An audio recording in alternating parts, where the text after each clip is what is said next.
मकराक्ष का मृत शरीर देखकर रावण को बहुत ग्लानि महसूस होती है, क्योंकि मकराक्ष की मृत्यु रावण के युद्ध में हुई थी और मकराक्ष रावण के भाई खर का पुत्र था। इसलिए रावण यह सोच रहा था कि उसके युद्ध के कारण खर का पुत्र बलि चढ़ गया है। इसी कारण रावण स्वयं युद्ध में जाने का निश्चय करता है और कहता है कि यह मेरा युद्ध है और इस युद्ध को मैं स्वयं ही समाप्त करूंगा।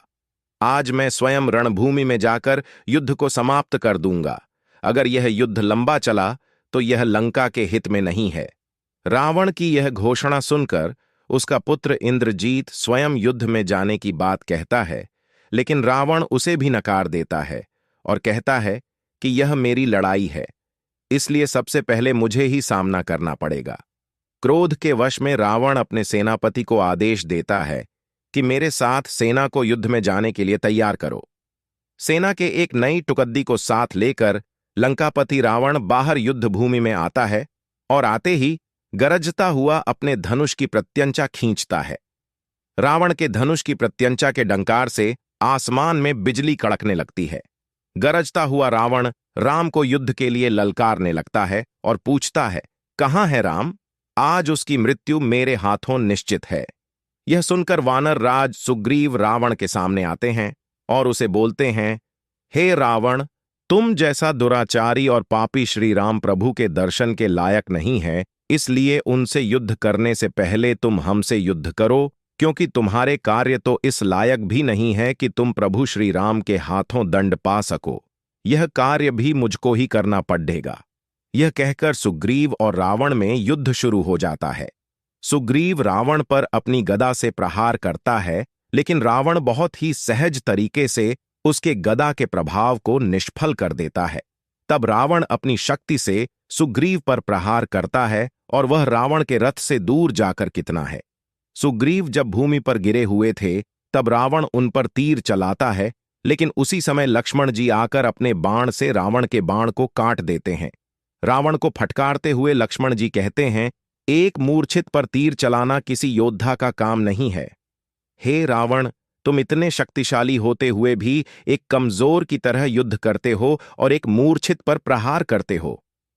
लक्ष्मण जी की बातें सुनकर रावण उनकी इस तरह की बातों की हंसी उड़ाने लगता है और बोलते हैं कि वनवासी छोकरे, ये धर्म और नीति तुम जैसे साधारण मानव की बातें हैं।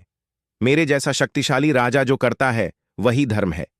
तब लक्ष्मण जी रावण को जवाब देते हैं कि तुम सही कहते हो कि धर्म, सदाचार और नीति आदि मनुष्य के गुण हैं, लेकिन तुम एक मनुष्य नहीं बल्कि एक पापी असुर और एक लंपक दुराचारी हो जिसे किसी भी चीज का ज्ञान नहीं। लक्ष्मण की इस बात को रावण अपना अपमान समझता है और उस पर घातक बाण चलाता है। रावण के तीर के जवाब में लक्ष्मण जी भी अपने बाण चलाते हैं और दोनों में युद्ध आरंभ हो जाता है। कुछ ही समय बाद रावण लक्ष्मण पर भारी पड़ने लगता है और रावण अपने जहरीले अस्त्र द्वारा लक्ष्मण जी को मूर्छित कर देता है।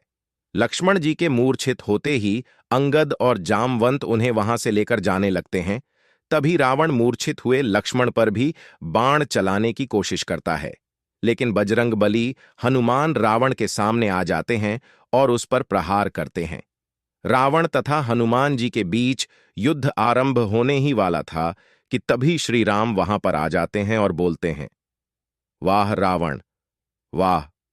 तुम महादेव के समान शक्तिशाली महाबली हनुमान के सामने टिक पा रहे हो। तुम वाकई में परम शक्तिशाली हो, लेकिन अपने कुछ कर्मों की वजह से तुम्हारे अंदर अहंकार और अज्ञानता आ चुकी है, जो कि बहुत जल्द तुम्हारे विनाश का कारण बनेगी। शक्तियों तथा देवताओं से मिले वरदानों का दुरुपयोग करके इतने अहंकारी हो गए हो कि तुम्हें धर्म और अधर्म में भी अंतर नजर नहीं आता। श्री राम के मुख से ऐसी मर्यादा भरी बातें सुनकर रावण जोर जोर से हंसने लगता है और बोलता है, अरे बनवासी राम, मैंने तो सोचा था कि तुम कोई बहुत बड़े योद्धा होंगे जो कि मुझसे रणभूमि में आते ही युद्ध करोगे, लेकिन तुम तो बातों से मुझे कोई साधु संत या कोई उपदेशक लगते हो।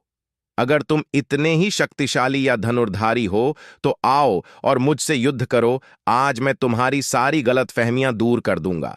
रावण बोलता है, आज इस युद्ध को यहीं पर विराम लगाने के लिए ही मैं युद्ध भूमि में आया हूं। ये रणभूमि है, यहां उपदेश नहीं, युद्ध किया जाता है।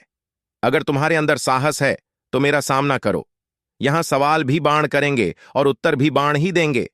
यह कहकर रावण श्रीराम पर बाण चला देता है। श्रीराम भी बड़े ही सहजता से उसके बाण का उत्तर देते हैं। श्रीराम एक एक करके रावण के हर अस्त्र शस्त्र को निष्फल कर रहे थे। श्रीराम पहले रावण का धनुष काट देते हैं। धनुष कटने के बाद रावण अपनी चंद्रहास तलवार उठाता है, जो कि उसे भगवान शिव ने दी थी। लेकिन श्रीराम अपने एक साधारण बाण से उस तलवार को भी काट देते हैं, जिसे देखकर रावण अचंभित होता है। श्रीराम फिर अपने एक बाण से रावण के रथ पर लगा ध्वज भी काट देते हैं और रावण को निहत्था कर देते हैं।